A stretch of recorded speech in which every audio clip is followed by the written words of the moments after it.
اور اہل سنت و جماعت میں سے ہونا یہ کتنی بڑی اللہ تبارک و تعالیٰ کی عطا اور نعمت ہے، اور سرکار علیہ الصلوۃ والسلام کا کتنا فضل و کرم ہے۔ ایک حدیث پاک جو بڑی مشہور ہے، جو کئی مواقع پر بیان کی جاتی ہے، یہ سنن ابن ماجہ اور سنن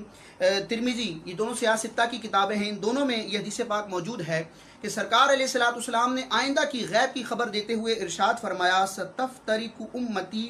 73 فرقہ، کہ میری امت 73 فرقوں میں تقسیم ہو جائے گی،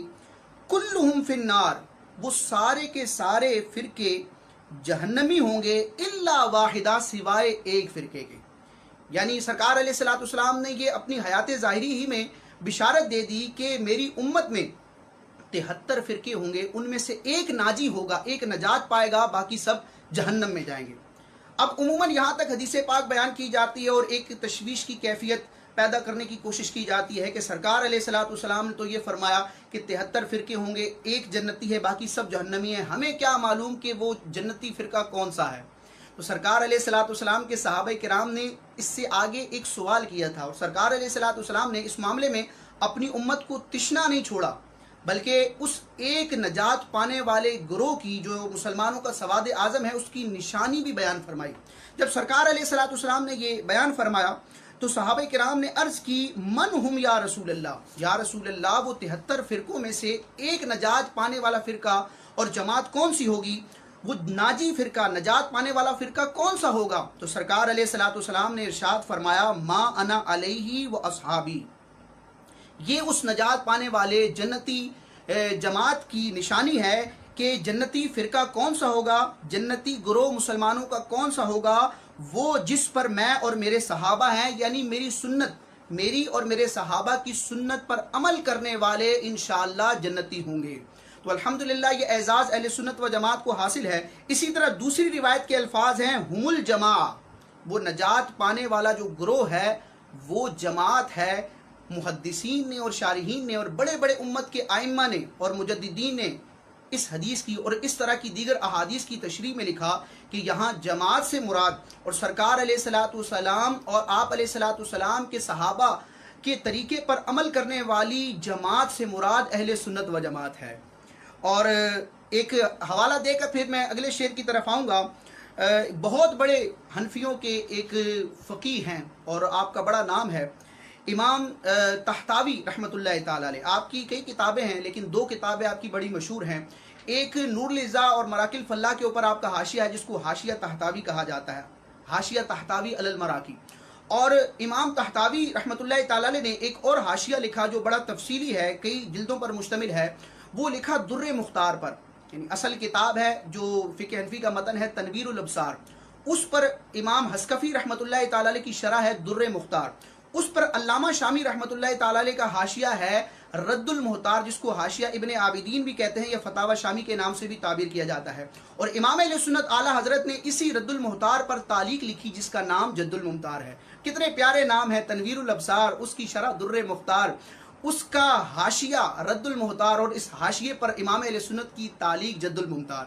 تو اسی در مختار علامہ حسکفی رحمۃ اللہ تعالی علیہ کی اس شرح پر علامہ شامی کی طرح امام طحطاوی رحمۃ اللہ تعالی علیہ نے بھی ایک حاشیہ لکھا جو موجود ہے، مطبوع ہے، ملتا ہے، اس کی کئی جلدیں ہیں۔ اس حاشیہ طحطاوی میں، حاشیہ طحطاوی علی الدر المختار میں، امام طحطاوی رحمۃ اللہ تعالی علیہ نے جب نجات پانے والے گروہ اور اس عظیم جماعت کی تشریح بیان کی کہ سرکار علیہ الصلوۃ والسلام نے جس گروہ کو جنتی قرار دیا اور صحابہ کرام اور اپنے طریقے پر ان کے پیروی کرنے والا ہونے کی جو سرکار علیہ الصلوۃ والسلام نے علامت بیان فرمائی، تو وہ فرقہ کون سا ہے؟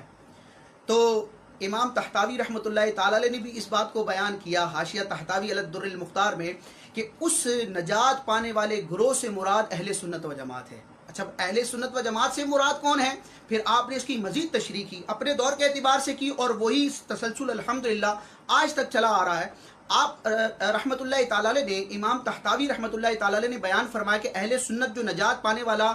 گروہ ہے، مسلمانوں کا سواد اعظم ہے، اس سے مراد کیا ہے؟ آپ نے فرمایا اہل سنت و جماعت 4 طبقوں میں ہیں، یا تو وہ حنفی ہوگا، یا وہ شافعی ہوگا یا حنبلی ہوگا یا مالکی ہوگا، یعنی چاروں ائمہ اربع رضی اللہ تعالی عنہم اجمعین کی پیروی کرنے والے، تقلید کرنے والے اور فقہی احکام میں ان ائمہ کو فالو کرنے والے جو مسلمان ہیں وہ سارے اہل سنت و جماعت ہیں، سارے بھائیوں کی طرح ہیں، اور الحمدللہ سارے ہی صحابہ اور اہل بیت اطہار سے محبت کرنے والے ہیں۔ تو اہل سنت کون ہیں؟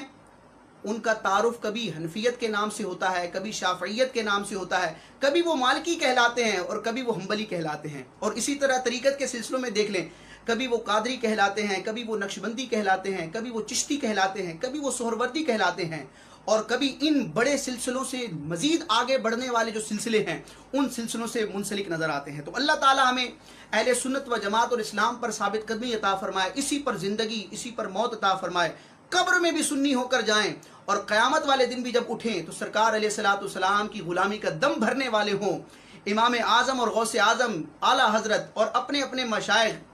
جیسے کہ الحمدللہ میرے مرشد امیر اہل سنت ہے، اپنے اپنے مشائخ اور اپنے اپنے بزرگوں کے پیچھے پیچھے انشاءاللہ اللہ تبارک و تعالیٰ کی رحمت سے سرکار علیہ الصلوۃ والسلام کے لواء الحمد تلے ہمیں جگہ ملے گی، اور سرکار کے صدقے میں انشاءاللہ جنت نصیب ہوگی۔ تو نے اسلام دیا، تو نے جماعت میں لیا، تو کریم اب کوئی پھرتا ہے عطیہ تیرا، تو کریم اب کوئی پھرتا ہے عطیہ تیرا۔